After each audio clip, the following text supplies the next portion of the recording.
മൊബൈലൊക്കെ ആയിട്ടാ സ്കൂളിലേക്ക് പോണേ?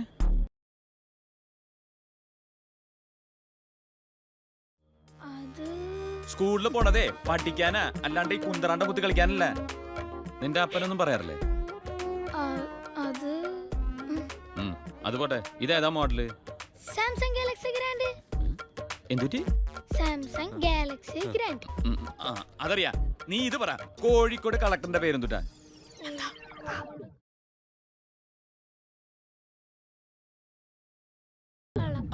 കോഴിക്കോട് കളക്ടറിന്റെ പേരെന്നെ? മാഷെ ഓനെ വിട്ടേക്കും, കുട്ടിയല്ലേ. എന്തുട്ട് വിട്ടേക്കാൻ? കോഴിക്കോട് കളക്ടറിന്റെ പേരറിയാത്തവരാരെങ്കിലും ഉണ്ടാ? ഇവനറിയില്ലാന്ന്. മൊബൈലിട്ട് സ്കൂളിലേക്ക് പോവാ. എടാ, നിന്റെ പ്രായത്തിലേ ഞങ്ങളുടെ കയ്യിലൊക്കെ സ്ലേറ്റും പെൻസിലും ആയിരുന്നു.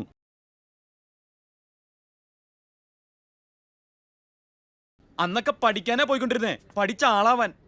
നിന്നെ പോലെ ഉടായ്പ കളിക്കാനല്ല. നീ ഒന്നും വേണ്ട, നീ മൊബൈലായിട്ട് സ്കൂളിലേക്ക് പോവാ. എന്തുട്ടാ നിന്റെ ക്ലാസ് ടീച്ചറിന്റെ പേര്? ക്ലാസ് ടീച്ചറിന്റെ പേര് സദാ. അറിയില്ല, ക്ലാസ് ടീച്ചറിന്റെ പേര് പോലും അറിയില്ല.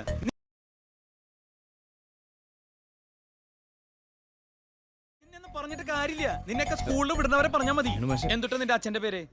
അതെനിക്കറിയാം. തർക്കുത്തരം പറയാറിയാ. ആഫ്രിക്കയുടെ തലസ്ഥാനം ഏതാടാ?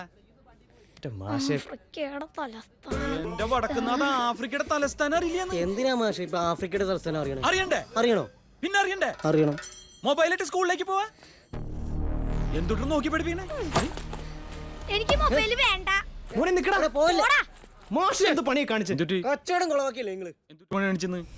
ഈ നാടിന്റെ സമ്പത്താണ് പുതിയ തലമുറ. പുത്തൻ തലമുറയെ നശിപ്പിക്കുന്ന ഒരു കച്ചവടം ഞാൻ അനുവദിക്കില്ല.